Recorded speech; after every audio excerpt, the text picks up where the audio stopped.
Então, boa noite, né, a todos, todo mundo que está entrando aí. Hoje nós vamos apresentar sobre tumores de apêndice e tratamento de pseudomixoma peritoneal.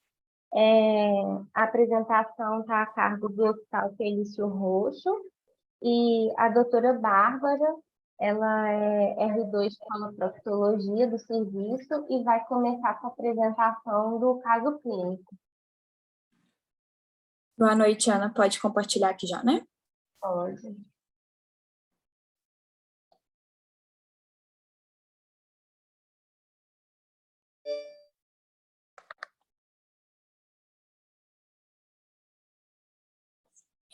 Então, pessoal, boa noite. Eu sou a Bárbara, eu sou R2 de coloproctologia aqui do serviço do Hospital Felício Roxo e a gente vai fazer a aula de hoje sobre tumores de apêndice e tratamento do pseudomixoma peritoneal.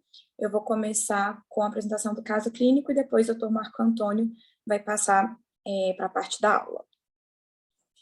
Então, é um paciente de 33 anos, do sexo masculino, um paciente natural de Sete Lagoas, e ele veio referenciado para o nosso serviço.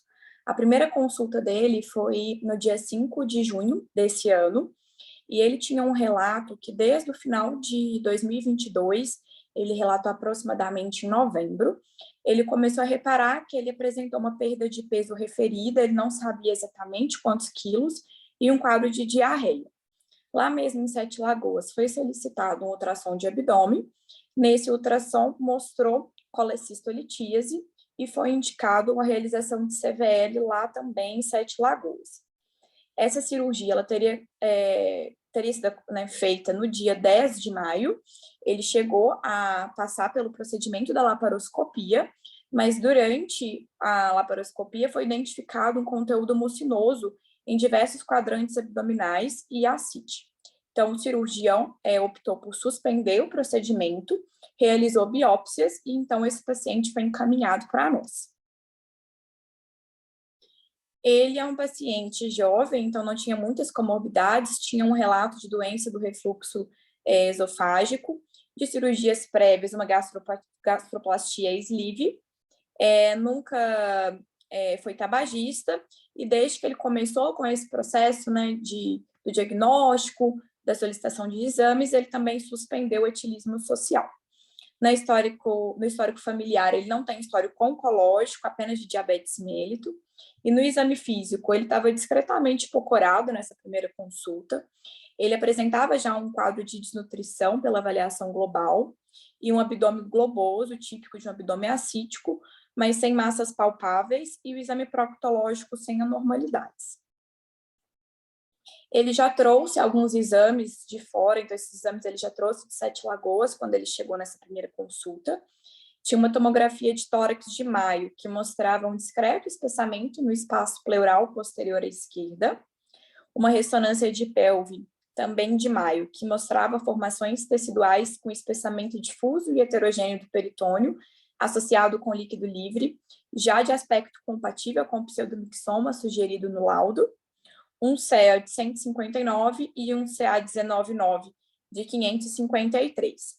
O anatomopatológico dessa laparoscopia que ele tinha realizado veio com um adenocarcinoma mucinoso e um possível pseudomixoma de alto grau. Então, com todo esse histórico, essa laparoscopia prévia, mais exames laboratoriais, tratando de um paciente jovem, um paciente que tinha condições físicas de passar por uma cirurgia de grande porte, a gente indicou a realização de uma cirurgia citoredutora com a quimioterapia hipertérmica intraoperatória. Então, essa cirurgia ela foi feita no dia 3 de julho. O ato cirúrgico em si, ele iniciou a partir das 3 horas da tarde. Realizamos antibiótico profilaxia com ceftriaxona e metronidazol, na dose que a gente costuma utilizar nas nossas cirurgias. E realizamos a prevenção de eventos trombóticos com meias compressivas no intraoperatório. Ele foi submetido a anestesia geral venosa e inalatória e já foi colocado um acesso venoso central e a pressão foi acompanhada através de um catéter invasivo. Na laparotomia, nós realizamos o índice de carcinomatose peritoneal e chegamos à conclusão que foi de 28. Então, esses foram todos os procedimentos realizados nesse ato operatório. Nós realizamos a ressecção do apêndice secal e da cúpula do seco, ressecção de tumores retroperitoneais, a linfadenectomia retroperitoneal e pélvica, debulking, omentectomia, esplanectomia total, ressecção de tumor diafragmático, que foi esse espessamento peritoneal visto na tomografia, e reconstrução do diafragma, colecistectomia, ressecção de lesões no hilo hepático, da pequena curvatura gástrica e peripancreáticas. Levando em consideração o ICP de 28, né, e o peso e a altura do paciente, nós fizemos o cálculo da superfície corporal para poder definir qual que seria a dose da mitomicina utilizada na quimioterapia hipertérmica. Então, o frasco de mitomicina, ele tem 5 miligramas, a gente utilizou 17 ampolas, num total de 85 miligramas, diluídas em 250 ml de soro fisiológico, e foi realizado em temperatura de 42 graus durante 90 minutos, depois que já tínhamos realizado todas essas ressecções que eu descrevi. Os drenos de infusão. Então, um dreno foi posicionado à direita e 3 drenos à esquerda. Após esses 90 minutos, nós realizamos a lavagem da cavidade com 2 litros de solução fisiológica e nós mantivemos os 3 drenos à esquerda, tanto para a gente poder acompanhar a questão do pós-operatório e também para terminar de realizar a drenagem, caso ainda tivesse ficado um pouco desse conteúdo do soro que a gente lavou quimioterápico. Então, o término da cirurgia foi 1h da manhã, do dia 4/7. De intercorrências do intraoperatório, ele apresentou um sangramento de suprarrenal, que foi controlado. Ele recebeu albumina, porque ele tinha uma ascite de aproximadamente 15 litros, que foi expirada no início da cirurgia, e uma reposição de volume total próxima de 13 litros. Isso incluindo a albumina, incluindo soro, ringer e concentrado de hemácia. A última gasometria venosa que foi coletada do paciente foi bem próximo do término do ato cirúrgico. Ele estava um pouco acidótico, mas a gasometria ele ainda tinha um bicarbonato de 21, uma hemoglobina estava estável de 8,5, a glicemia de 171 e um lactato de 3,3. Ele foi encaminhado para o CTI ainda em uso de noradrenalina, numa dose de 0,06 microgramas por quilo e intubado. E a diurese do fim do ato cirúrgico foi de 900 ml. Então, essas são as fotos. Nessa primeira imagem, a gente consegue ver o abdômen bem globoso, então isso foi antes da retirada da ascite, e logo depois, esse era o aspecto do aumento, quando a gente iniciou a laparotomia. Então, foi realizada as ressecções, todo o debulk, a mentectomia.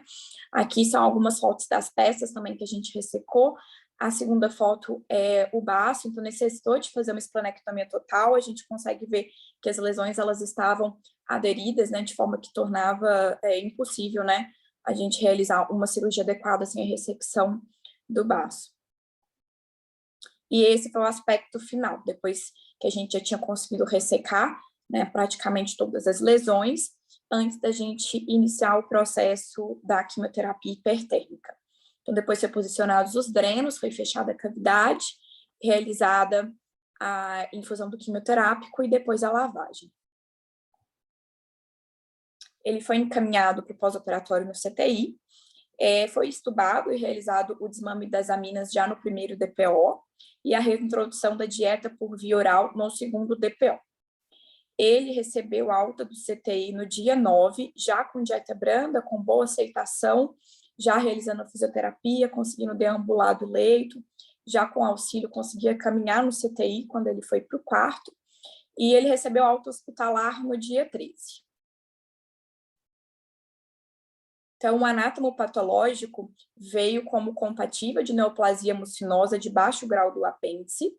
Esse é o anátomo patológico, né, do produto da ressecção do apêndice e da cúpula do seco. Mostrou uma perfuração do peritônio visceral, então foi descrito como um PT4A, e ele tinha invasão angiolinfática identificada. Não havia invasão perineural e um linfonodo que foi identificado no mesoapêndice, mas ele era livre de neoplasia.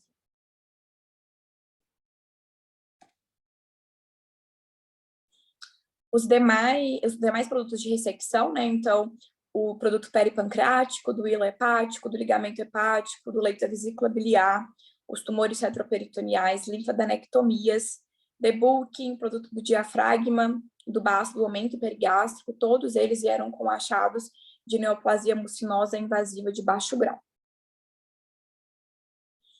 Esse paciente, ele retornou para a primeira consulta do pós-operatório no dia 24, sem queixas significativas, estava em uso só de medicações sintomáticas, antipirona e paracetamol para controle álgico, queixou que em alguns momentos apresentou náuseas, então fez uso de ondansetrona, mas ele já tinha terminado o período de profilaxia com enoxaparina, estava sem grandes queixas. O que chama atenção foram os exames que foram tão próximos da cirurgia, né? Então, 20 dias após da cirurgia, a gente já conseguia ver uma redução do CEA e do CA de forma significativa. Então, CEA de 3,8 e um CA 19,9 de 59. Esse paciente, ele mantém o segmento com o oncologista e agora ele está em proposta de quimioterapia sistêmica. É isso.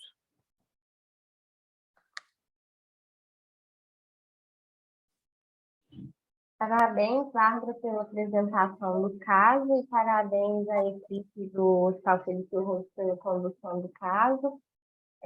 Vou passar a palavra agora para o doutor Marco Antônio. Ele é médico coloproctologista do Felício Roxo, Ipiteng e Luxemburgo. Ele vai apresentar agora a aula sobre tumores de apêndice e o tratamento do mixoma peritoneal. Boa noite, Ana Paula. Boa noite para todo mundo. Muito obrigado pela oportunidade. Parabéns, Bárbara, pela apresentação do caso. Acho que foi um caso bem ilustrativo. Então, me foi colocada, então, essa proposta de fazer essa apresentação. Agradeço muito a oportunidade, porque trata-se de uma condição rara. Não é tão comum a gente ver tumores de apêndice, e eu, particularmente, toda vez que eu tenho algum caso desse, eu preciso voltar na literatura para dar uma lembradinha, porque não é igual ao câncer coloretal habitual, tem vários detalhes que a gente precisa de relembrar mesmo quando a gente vê algum caso desses. Então, a gente está falando de uma condição que é rara. Na literatura fala-se de 1 a 2 casos para 1 milhão de habitantes ano, apesar de que recentemente tem aumentado a incidência. Alguns estudos mostram uma incidência até de 1 para 100 mil habitantes ano. Até 1,5% das apendicectomias a gente vai ter algum tipo de neoplasia no apêndice. E quando a gente fala de tumores de apêndice, a gente está falando, na verdade, de várias doenças, não é de uma doença só. Então, é o que dificulta um pouco a nossa conduta. Pelo fato de serem patologias bem variáveis, a sobrevida também é muito variável. E quando a gente fala especificamente do pseudomixoma peritoneal, a gente está falando de uma incidência ainda mais baixa, de 1 para 3 casos para 1 milhão de habitantes ano. Grande parte da minha aula foi baseada no grupo de doenças oncológicas peritoneais, grupo internacional. Esse último guideline foi lançado em 2020, e por se tratar de uma doença que não é tão comum, muitas das decisões, muitas das orientações presentes nesse guideline trata-se, na verdade, de opiniões de especialista. Então, nesse guideline existe uma classificação das lesões apendiculares, como lesões apendiculares mucinosas não neoplásicas, a mucocele sem displasia ou hiperplasia, as neoplasias epiteliais mucinosas do apêndice, aí a gente tem os pólipos serrilhados e pólipos hiperplásicos, a gente tem as neoplasias mucinosas de baixo ou de alto grau, neoplasias mucinosas não invasivas, e a gente tem o adenocarcinoma mucinoso, que é a lesão invasiva com ou sem anésio cinete. As neoplasias não mucinosas do apêndice, que é o adenoma e o adenocarcinoma não mucinoso, tipo colônico ou tipo intestinal. As neoplasias com características neuroendócrinas, que são os tumores neuroendócrinos. E o adenocarcinoma de células caliciformes, que é como se fosse uma doença mista, adenocarcinoma lesão mucinosa e lesões neuroendócrinas, e as neoplasias mesenquimais. A diagnóstico diferencial são das outras lesões, as próprias lesões mesenquimais, o leiomioma, o fibroma, o neuroma, e outros como cisto mesentérico, cisto de duplicação e a própria apendicite.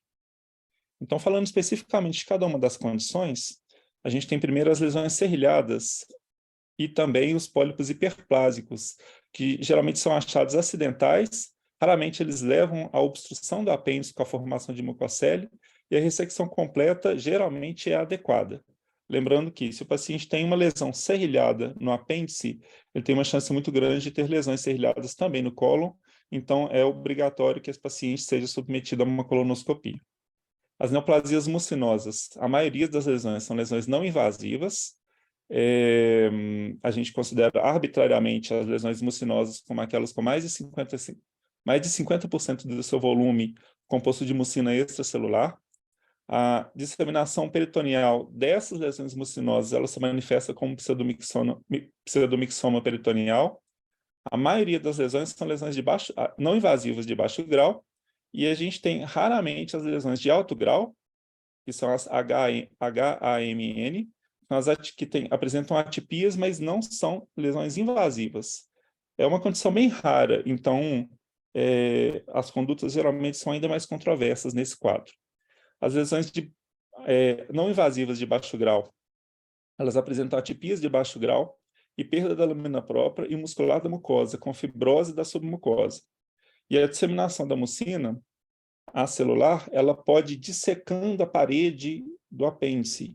Então, é bem interessante isso. A gente está falando de lesões benignas, pelo fato de não terem componente de invasão, além da submucosa, mas essas lesões, apesar de serem benignas, elas podem apresentar uma fibrose, uma destruição da submucosa e uma dissecção da parede do apêndice por mucina acelular. Então, apesar de serem lesões benignas, elas apresentam uma classificação TNM, assim como as lesões oncológicas malignas. Os adenocarcinomas de células caliciformes é um grupo à parte, são neoplasias mucinosas que têm alguns componentes neuroendócrinos, muito raro e mais agressivos que as lesões neuroendócrinas. Geralmente são tratados como adenocarcinoma, e nesses casos a clomogranina, assim como os tumores neuroendócrinos, pode ser utilizado para acompanhamento desses pacientes. O adenocarcinoma não mucinoso, ou tipo colônico, ou tipo intestinal, é o tumor padrão, compatível, semelhante ao adenocarcinoma coloretal, crescendo no apêndice. A gente pode ter adenomas não mucinosos também, crescendo no apêndice. O acompanhamento, o tratamento é basicamente o mesmo das lesões coloretais, seja de marcadores tumorais, estadiamento da doença, e elas são classificadas como bem diferenciadas, moderadamente diferenciadas, e aquelas lesões indiferenciadas, assim como os adenocarcinomas indiferenciados ou pouco diferenciados, geralmente compõem os adenocarcinomas com células em anéis de Synnet, que é a forma mais agressiva que a gente pode encontrar, e trata-se, então, de lesões de adenocarcinoma pouco diferenciado. O pseudomixoma peritoneal corresponde a uma ascite mucinosa, progressiva e difusa. É raro, geralmente é associado a tumores epiteliais mucinosos do apêndice, sejam lesões invasivas, sejam lesões não invasivas. Existe uma diferença importante do adenocarcinoma, da carcinomatose peritoneal. A carcinomatose corresponde à disseminação peritoneal das lesões dos adenocarcinomas tipo colônico, não mucinosos, enquanto que as lesões mucinosas, sejam invasivas, sejam não invasivas, elas geralmente vão se disseminar para a cavidade peritoneal na forma de pseudomixoma peritoneal. O pseudomixoma peritoneal ele tem uma classificação própria dele, então a gente considera aquele pseudomixoma com mucina acelular, classificado pelo TNM como M1A, e daí para frente a gente tem as lesões, o pseudomixoma com mucina celular. Então, a gente tem o carcinoma peritoneal mucinoso de baixo grau, o carcinoma peritoneal mucinoso de alto grau, e o carcinoma peritoneal mucinoso de alto grau com anéis de Synnet, claramente de pior prognóstico. A avaliação, então, é feita com marcadores tumorais, especificamente nas lesões mucinosas, não só o CEA, mas também o CA19.9 e o CA125, eles têm um papel, seja um papel prognóstico, seja um papel de previsão da obtenção de uma citorredução completa, ou seja, para segmento pós-operatório do paciente que foi, né, que foi tratado da lesão mucinosa. A tomografia de abdômen de pelve, elas têm um papel importante na previsão da citorredução completa. Então, tem um score que eu vou falar daqui a pouquinho, que é o score SPAT, que corresponde de 5 itens. Se o paciente apresenta 2 ou menos desses itens, ele tem até 97% de possibilidade de ter uma citorredução completa. Lembrando que a tomografia ela não é o exame ideal para diagnóstico e avaliação de carcinomatose, porque lesões menores de 1 centímetro, ela tem uma sensibilidade menor do que 30% na detecção. A ressonância de abdômen pelve e o PET-TC têm papel em casos selecionados. A colonoscopia é muito importante para a avaliação de lesões sincrônicas, lembrando que até 3 a 5% dos pacientes com lesões apendiculares, eles vão apresentar uma segunda lesão, um segundo tumor coloretal, e a laparoscopia, ela permite uma possibilidade de estadiamento em pacientes com pseudomixoma peritoneal. Não é a melhor forma de fazer a avaliação da carcinomatose ou do pseudomixoma, mas permite uma avaliação geral, uma avaliação inicial no intuito de tentar definir aqueles pacientes candidatos a citorredução completa de uma forma menos invasiva. Uma ilustração bem breve da colonoscopia com paciente com uma mucocele de apêndice. Então, a gente vê sinais indiretos, um abaulamento na topografia do ósseo apendicular, e à direita a gente vê a tomografia com o pseudomixoma, e o achado que é importante, em volta do fígado e em volta do baço, a gente vê a presença de mucina, e a mucina, ela provoca um indentamento, ou a superfície do fígado e a superfície do baço, elas não estão lisas, elas estão edentadas, como se fosse um grau de invasibilidade da mucina para dentro desses órgãos sólidos, que correspondem a critérios de pior prognóstico por tomografia.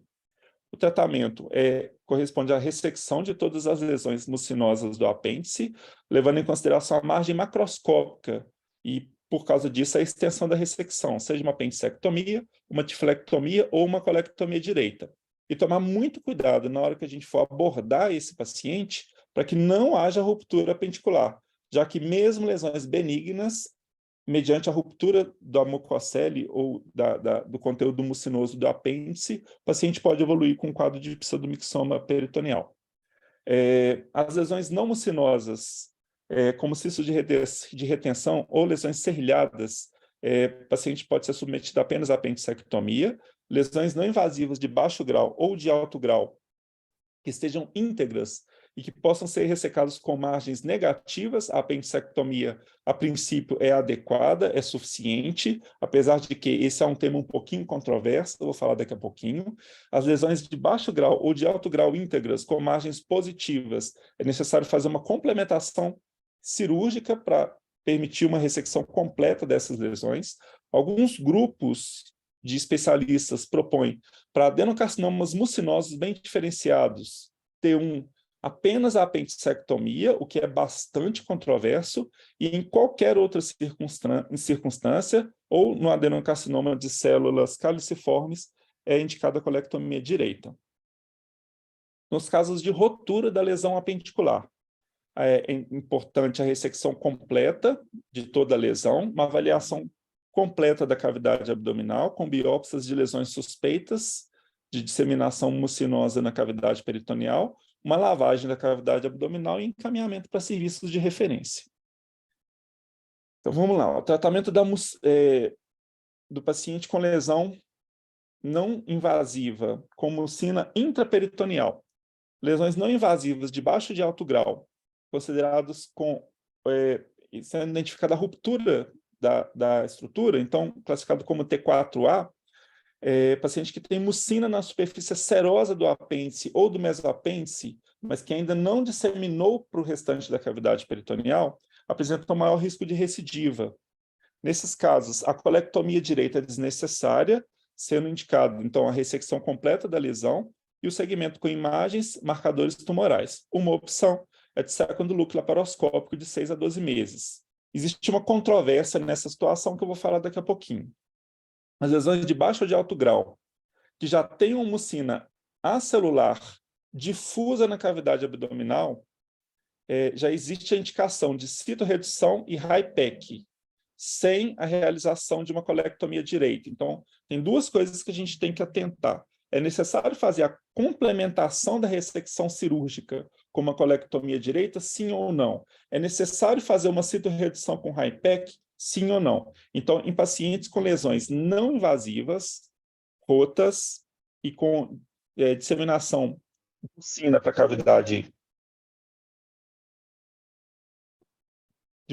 a cavidade abdominal, a gente tem duas coisas que a gente tem que ver. É necessário fazer a colectomia direita? No caso de lesões não invasivas, é um pouquinho controverso eu falar daqui a pouquinho, mas não, só a apendicectomia é necessária. É necessário fazer a citorredução HIPEC? Sim. Exceção, pacientes com lesões não invasivas de baixo grau, com mucina acelular, então M1A, e mucina localizada só no quadrante inferior direito. Nesses casos, pode ser feita apenas a citorredução com ressecção da mucina e a apendicectomia.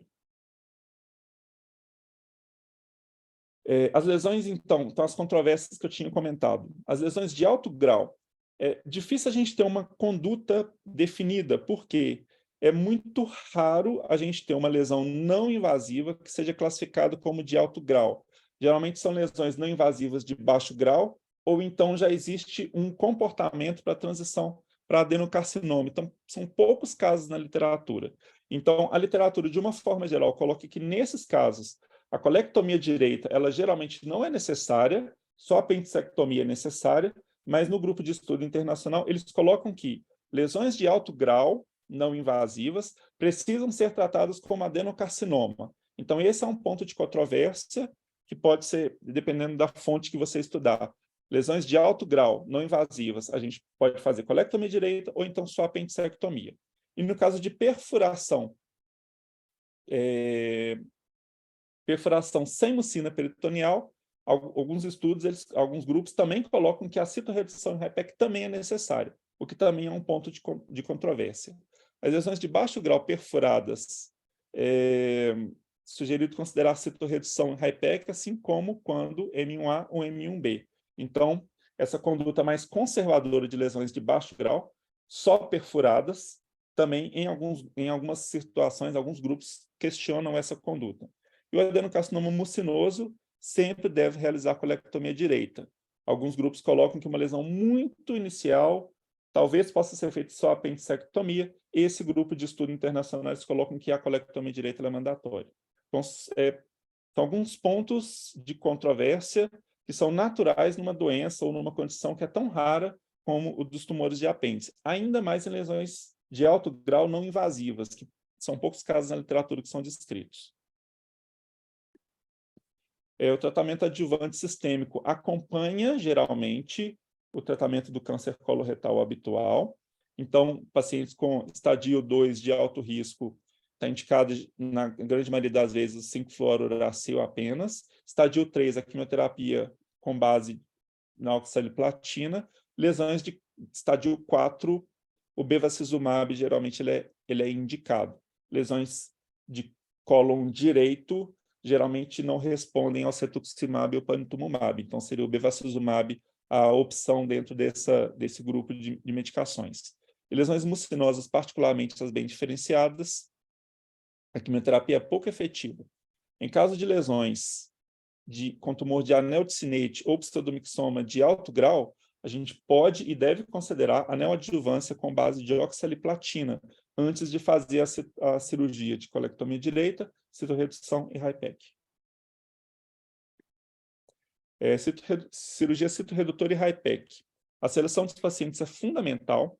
Então, a tomografia de abdômen através daquele score, né, o SPAT, eu vou falar dele daqui a pouquinho, permite uma previsão da citorredução completa, a laparoscopia também, e no pré-operatório, o índice de carcinomatose peritoneal permite que a gente tenha uma previsibilidade da possibilidade de fazer uma citorredução completa. Por quê?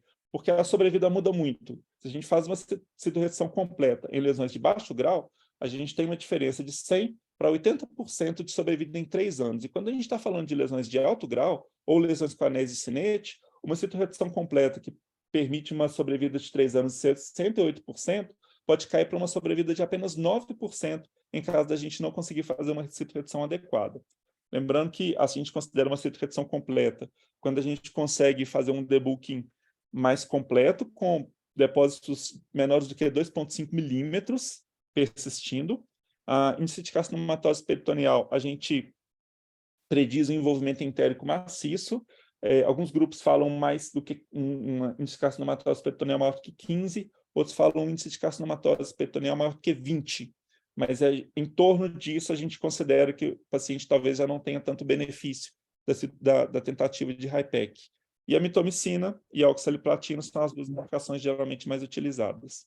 A seleção de pacientes, malignidades não invasivas, tem maior probabilidade de citorredução completa dentro daquela classificação de pseudomixoma peritoneal que eu falei anteriormente. A carcinomatose tem maior risco de ressecabilidade, porque são lesões que, além da disseminação peritoneal, que acontece, por exemplo, nas lesões mucinosas, ainda tem um risco maior de lesões metastáticas hepáticas, linfonodais ou sistêmicas para outros órgãos. Então, são pacientes que têm uma possibilidade menor de tratamento curativo. A obstrução segmentar do intestino delgado e nódulos tumorais maiores do que 5 centímetros na superfície entérica ou mesentérica são critérios radiológicos de pior prognóstico. Por quê? A gente tem que levar em consideração que uma enterectomia com preservação de menos de 1,5 ou de 2 metros de intestino delgado muitas vezes é considerado como um critério de irressecabilidade das lesões. O critério de SPAT é simples, tem um risco de ressecabilidade se por acaso tiver 3 ou mais dos seguintes fatores: o envolvimento do fígado, do baço e do pâncreas, com um endentamento da mucina na superfície dos órgãos, um acometimento da veia portal ou um encurtamento mesentérico. Então, 3 ou mais desses 5 fatores se correlacionam fortemente com uma redução muito importante da possibilidade de citorredução completa nesses pacientes. Mulheres pós-menopausa, considerar fortemente a ovarectomia bilateral, porque os ovários são uma fonte importante de doença metastática, e se o acometimento diafragmático for extenso, considerar fortemente a extensão intratorácica da quimioterapia intraperitoneal e fechamento do diafragma e drenagem do tórax. Não é novidade, mas essa é a classificação de índice de carcinomatose peritoneal de Sugar-Baker. Então, a gente divide o abdômen em 9 quadrantes e a gente divide os segmentos entéricos em 4 quadrantes: jejum proximal, jejum no distal, ilho proximal e ilho distal.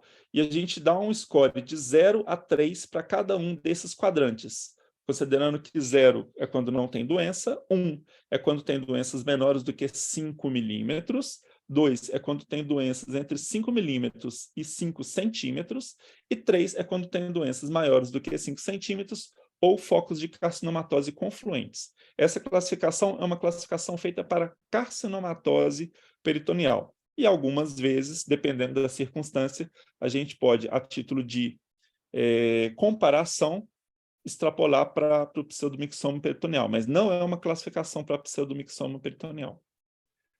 Com relação ao quimioterápico utilizado na HIPEC, a gente tem a possibilidade da oxaliplatina e da mitomicina C. A sobrevida é similar com os dois quimioterápicos. A oxaliplatina tem benefício da rápida absorção, então muitas vezes ela exige um menor tempo de aplicação durante a cirurgia, mas ela tem complicações hemorrágicas e plaquetopênicas muito graves, enquanto que a mitomicina geralmente tem um risco maior de leucopenia após a cirurgia. Então, são as duas possibilidades que dependem da preferência de cada cirurgião. As contraindicações da citorredução. A gente tem as contraindicações absolutas, que é quando a gente tem um envolvimento do intestino delgado ou do mesentério, impedindo uma preservação impedindo uma preservação de mais de 1,5 ou de 2 metros de intestino delgado. Essa variação depende, inclusive, da preservação do cólon, porque se a gente consegue preservar parte significativa do cólon, às vezes a gente consegue preservar uma porção menor do intestino delgado por causa de área de absorção.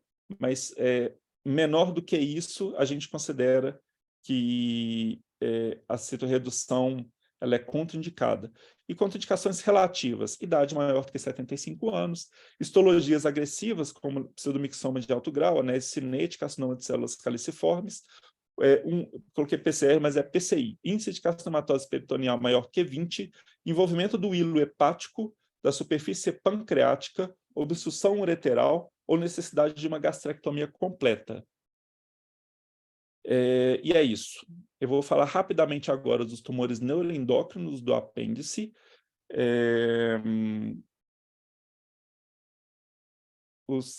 São lesões diferentes, de comportamento diferente, lembrando que os adenocarcinomas de células caliciformes ou adenocarcinóides, como eram chamados antigamente, elas têm características dos dois grupos de lesão, das lesões mucinosas e das lesões neuroendócrinas. Os tumores neuroendócrinos são classificados como grau 1, 2 e 3. Os carcinomas pouco diferenciados, eles podem ser classificados como lesões de grandes ou de pequenas células, e a gente tem bastante raro essa entidade, que é a neoplasia mista neuroendócrina e não neuroendócrina, que geralmente são tratados como carcinomas neuroendócrinos de alto grau. A maioria dos tumores neuroendócrinos surgem na submucosa e na porção distal do apêndice, só 10% surge a partir da base do apêndice. Então, alguns pacientes vão manifestar um tumor neuroendócrino de apêndice como efetivamente uma apendicite por oclusão ali do ósseo apendicular. A maioria dos casos são assintomáticos. A apendicectomia está indicada em pacientes com tumores menores do que 10 milímetros, onde a apendicectomia permite ressecção com margens livres, tumores sem critérios de maior gravidade, como invasão do mesoapêndice menor do que 3 milímetros, ausência de invasão linfática perineural e KI67 menor do que 2%, que caracteriza uma lesão G1. A colectomia direita, indicada em tumores maiores do que 2 centímetros, com invasão do mesapêndice maior do que 3 milímetros, grau 2 ou 3, com o KI67 entre 3 e 20% ou maior do que 20%, e invasão linfática perineural, ou então histologia mista, com pacientes com tumores com adenocarcinomas de células caliciformes. Então, conclusão, a apendicectomia ela está indicada em lesões não neoplásicas ou lesões mucinosas neoplásicas, dependendo da circunstância. A colectomia está indicada em adenocarcinomas mucinosos ou em anese cinética, ou de células caliciformes ou do tipo intestinal. Talvez uma exceção seja o adenocarcinoma mucinoso, muito bem diferenciado, T1 de ponta de apêndice, onde talvez, nesse caso, a gente possa fazer só apendicectomia. Situação controversa. A citorredução apenas sem HIPEC, ela está indicada, talvez, em pacientes com disseminação peritoneal localizada de mucina acelular, e a citorredução com HIPEC, ela sempre está indicada naqueles casos de disseminação difusa de mucina acelular ou qualquer tipo de disseminação de mucina celular. A aula é extensa, o tema é difícil, tentei ao máximo fazer uma apresentação mais enxuta, mais completa, mas entendo que ficaram algumas dúvidas, para mim ficaram, então vamos para as discussões agora. Boa noite, muito obrigada, doutor Marco. Realmente um tema difícil, os tumores de apêndice são raros e, como você disse, são diversos diagnósticos histológicos, né? Mas muito obrigada pela sua revisão. E agora vou passar para a doutora Sinara a palavra, ela é coordenadora da residência de coloproctologia do IPSENG. Boa noite, doutora Sinara. Boa noite a todos. Muito bem, acho que a Cante está bem representada, obrigada. Eu também gostaria de parabenizar a Bárbara, lá do Hospital Felício Roxo, e a equipe que conduziu o caso. A gente tem certeza, se não tínhamos antes, agora com certeza, temos certeza de que se trata de um tratamento difícil e com muitas variáveis a serem consideradas, e ainda com tudo isso, muitas vezes, um resultado bastante incerto. Parabéns, Marco Antônio, você conseguiu apresentar de uma maneira bem lógica um assunto que ele não permite um encadeamento, digamos assim, de raciocínio, né? Por que que um faz apendicectomia e o outro, mesmo quando não invade o cólon, você tem que fazer uma colectomia direita? Se não invade o cólon, se não tem linfonodo positivo, por que que tem que fazer colectomia direita, né? Você ficou só com algumas dúvidas, eu tenho que te falar que eu tenho muitas dúvidas. Em 2012, eu tive a oportunidade de fazer uma visita ao serviço de Basingstoke, um dos autores desse trabalho que você apresentou, baseou sua apresentação, na verdade, é o Brendan Moran. Ele é irlandês, mas ele trabalha em Basingstoke há muitos anos, ele começou com o Hilde nesse hospital, e naquela ocasião haviam apenas 2 centros no Reino Unido que tratavam carcinomatose e pseudomixoma peritoneal. Um era Basingstoke, que era o centro maior, e o segundo centro era em Manchester. E eu tive a oportunidade de fazer assim, tipo, uma corrida de leito, eu fiz uma visita ao serviço apenas, e eles tinham quase 20 pacientes internados em pós-operatório de carcinomatose peritoneal. Eu vou te falar que o inferno deve ser um negócio menos problemático, né? Porque pacientes jovens, cirurgias imensas, a média de tempo cirúrgico era 12, 14 horas, e realmente é um negócio muito complicado mesmo, né? Para uma sobrevida que a gente, que é um cirurgião, digamos, mais otimista, né, não fica tão feliz de ver alguém, com tudo isso, tem uma perspectiva de viver 3 anos. Cá para nós. A gente gosta de falar para o paciente que ele ficou curado, né? Então, eu estou citando isso tudo porque eu tenho certeza que esses dados estão sempre mudando, porque a gente ainda não sabe muita coisa a respeito destes tumores e do comportamento, mas algumas coisas ficam muito claras, né? Da classificação ao tratamento é tudo muito complexo e não há como fazer aventura num abdômen deste. Certamente é um caso para ser tratado em centro de referência, porque mesmo nestes centros o tratamento é difícil, complicado, com muitas complicações, porque o seu caso, apesar de um PCI de 28, né? Tudo bem que você chamou a atenção que não é uma carcinomatose, é um pseudomixoma, mesmo assim é alto, mesmo com um PCI tão alto, o paciente evoluiu muito bem. E aí pode ficar, talvez, uma falsa impressão de que esse negócio é muito fácil, né? Muito tranquilo, né? O paciente vai embora daqui a pouco. E, na realidade, o que a gente sabe é que não é bem assim. São pacientes que você tem que ter uma estrutura de alta complexidade para ter resultados razoáveis a bons, né? Vamos colocar dessa maneira. Então, talvez o maior legado da sua apresentação seja, pessoal, é complicado e o ideal é que seja feito em centro de referência. Eu, inclusive, gostaria também de parabenizar os colegas lá de Sete Lagoas, que tiveram o bom senso de, ao perceber a situação, simplesmente fazer uma biópsia diagnóstica e referenciarem o paciente, né? Eu acredito que realmente seja isso. São as minhas considerações e vamos para frente. Muito obrigada. Obrigada, doutora Sinala, pela sua contribuição. Eu vou passar a palavra agora para o doutor Guilherme, coordenador da residência de faloproctologia da Santa Casa. Boa noite, pessoal. Primeiramente, parabéns para a Bárbara na apresentação do caso, interessante, muito difícil. E para o Marco, que a Sinara já resumiu aí, que é assunto extenso, complicado. E como foi falado, né, realmente a dificuldade do tratamento tem que ser um centro grande, não só questão do centro, mas a equipe preparada, né? Às vezes você precisa de um cirurgião oncológico para entrar junto, a gente tem muito costume de mexer com cólon, né? Você chega a ter lesão lá no duodeno, no pâncreas, no estômago, no fígado mesmo. Então, você tem que ter uma estrutura, uma equipe muito bem preparada para tratar. Então, assim, eu particularmente não tenho experiência, né, praticamente nenhuma, né, ainda mais com HIPEC, né, mas só acompanho, vejo alguns trabalhos e não é uma coisa que se tem muito costume. E outra coisa, até você mostrou a foto aí, é ficar atento, né, no nosso caso, que a gente pode às vezes ver, é a questão daquele abaulamento no apêndice, né? Sempre ter atenção para isso, nunca achar que é uma compressão extrínseca, é uma alça que formou aqui. Recentemente eu tive um caso que eu fiz o exame e realmente tinha um abaulamento no apêndice, falei, parece uma mucocele, né?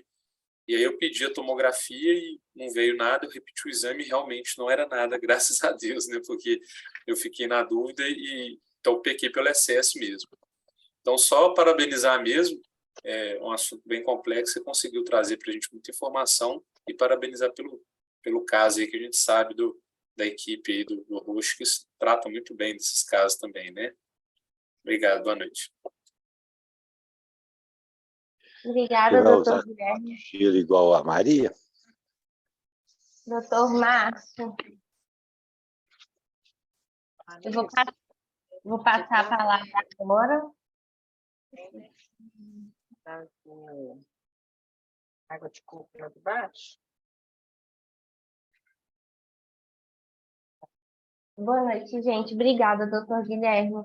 Eu vou passar a palavra para o doutor João, coordenador da residência do Hospital Maternidade Terezinha de Jesus de Juiz de Fora. Ele se encontra, João Fraga. Eu vi aí a Marina, né? A Marina está aí, de Juiz de Fora.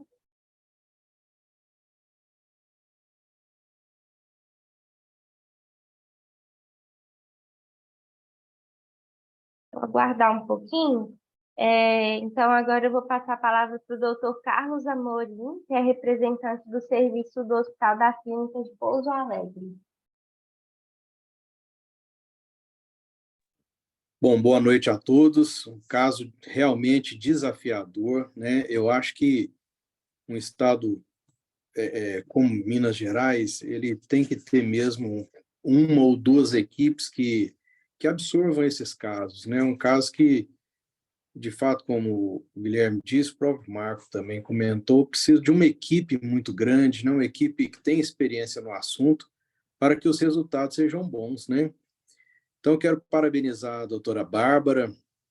A doutora Bárbara foi brilhante no caso, apresentado, muito bem ilustrado, né? E o doutor Marco também, que sintetizou muito bem a grande complexidade e variação dos tumores de apêndice, né? E como ele mesmo disse, vira e mexe a gente tem que dar o braço a torcer e voltar na literatura, né? Então eu acho que é o tipo de tema que fica escondido, né, na periferia do HD do cérebro da gente, né? De vez em quando a gente tem que retomar isso aí, né? Obrigado à possibilidade de rever, né, o tema. Eu acho que a PEC tem essa importância, né? A gente às vezes vê temas que são corriqueiros do dia a dia, mas de vez em quando a gente é estimulado, né? A nossa ignorância é estimulada nesses temas mais incomuns e mais complexos, né? É isso. Obrigado, um abraço. Boa noite. Obrigada, doutor Carlos. Agora eu vou passar a palavra, então, para o doutor Emerson, coordenador da residência de coloproctologia da UFPM. Boa noite, doutor Emerson. Boa noite, tudo bem com vocês? Prazer em revê-la. Prazer é meu, doutor.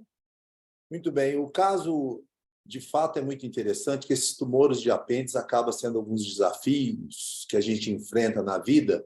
Eu gostaria de fazer algumas considerações, principalmente tem residentes aqui para entender. Gostei da estatística de em torno de 1,5% até 2% das apendicites temos que procurar um tumor no apêndice. E muitas vezes a gente tem a surpresa de encontrar um carcinoide ou outro tipo de tumor e decidir, vamos precisar reoperar este paciente ou vamos manter o tratamento conservador? Começou a primeira dúvida que tem. Já as mucoceles do apêndice, eu tenho um caso recente de um médico que ele passou a mão no abdômen, falou, que coisa interessante, esse caroço que eu estou na minha barriga aqui, e procurou a gente, fizemos uma tomografia, é uma mucocele gigante do apêndice, e acabamos operando ele, tomando todo aquele cuidado que foi ressaltado para não deixar o apêndice romper dentro da cavidade. A gente entra por videolaparoscopia, isola o apêndice, faz tudo, mas na hora de tirar ele, temos que tomar um cuidado dobrado, porque se esse apêndice rompe, como foi o Dr. Marco disse, muda muito o prognóstico do paciente. Esses detalhes, gostaria também de ressaltar que quando a gente pega um caso de tumor de apêndice, não preocupar em somente o CEA, né? Foi ressaltado o CA 125, o CA 19,9, que também são importantes e a gente às vezes esquece disso. Gostei do mau prognóstico, falado daquele termo, o edenteamento, né, do fígado, do baço, que a gente encontra na tomografia, e às vezes até o próprio radiologista não está acostumado a ver aquilo lá, ele chama a gente para perguntar, o que vocês têm nesse caso aqui, destacando para todo mundo esses detalhes que já foram ditos. E o desafio que a gente tem, não tenha dúvida, é o pseudomixoma peritoneal.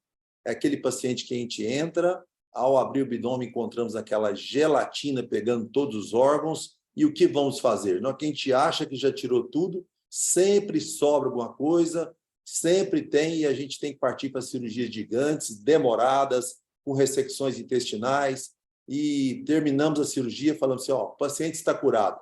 Daí 3, 4 meses, volta de novo aquelas células que o nosso olho não conseguia enxergar, a espalhar na cavidade.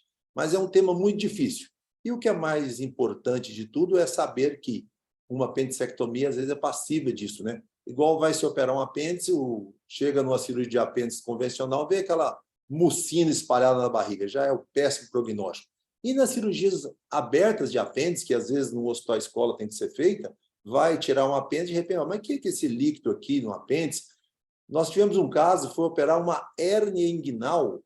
Quando foi operar a hérnia inguinal que estava comprometida, de a mucina saindo pelo saco herniário, ou seja, o pseudomixoma trazendo o diagnóstico daquela hérnia que acabou complicando muito mais pelo aumento da pressão intraabdominal. Do contrário, de fato, é um tema que, quando acontece, nós vamos na literatura, vamos aprender que é um desafio. E, por último, gostaria de parabenizar o Dr. Marco, a Bárbara, muito boa apresentação e elucidativa. E que os residentes fiquem atentos. Questão de tempo, vão pegar um caso e vão ter que ir na literatura. Muito obrigado. Obrigada, doutor Emerson. E é sempre bom lembrar todo mundo de cobrar o anatopatológico das apendicectomias, né? Como o senhor sempre nos avisava. Agora eu vou passar a palavra, então. Tem alguém representando a UFMG? Doutor Renato, doutora Magda, parece que não poderiam entrar. Eu não vi ele por aqui.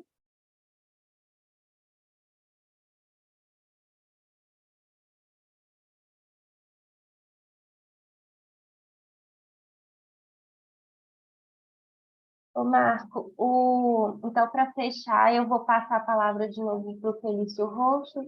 O Paulo Rocha está ou é você que vai finalizar?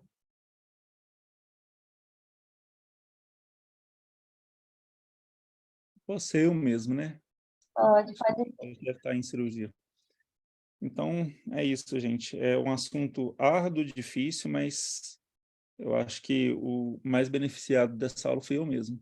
Porque a gente estuda, a gente não entende, a gente estuda de novo, não entende, e aí a gente precisa de rever o tema algumas vezes ainda para a gente poder começar a relembrar. E aí, daqui a um tempo, quando eu tiver outro tumor de apêndice, eu volto nessa aula e dou uma relembrada. É muito difícil, não é intuitivo, né? O tratamento do tumor de apêndice não é intuitivo, não é um tumor de colo retal normal, então a gente tem que realmente rever o que a gente tem em mãos, rever a literatura, é uma literatura que muda, né? Então a gente precisa ficar atento para fornecer um tratamento mais adequado e mais atualizado para o paciente. E acho que é isso. Muito obrigado pela oportunidade. Só isso. Obrigada, boa noite. Eu gostaria que todos abrissem agora a câmera para a gente poder tirar um print aqui, uma foto para poder aparecer no congresso.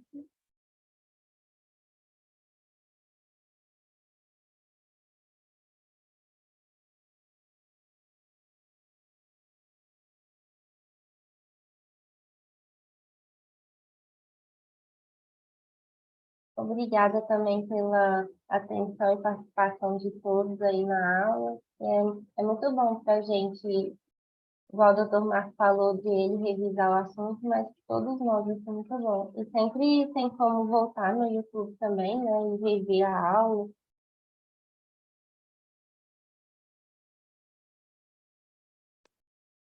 Vou esperar mais algumas pessoas abrirem.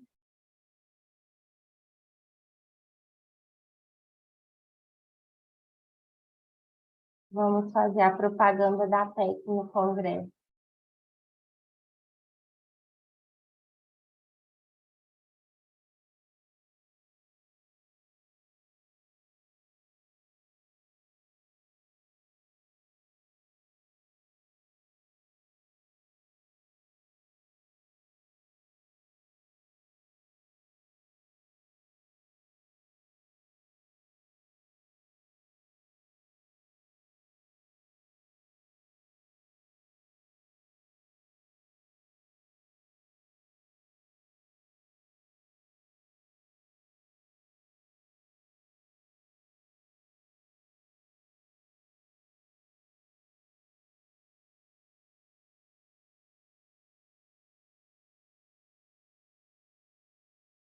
Isso aí, pessoal. Muito obrigada. Boa noite a todos, tá?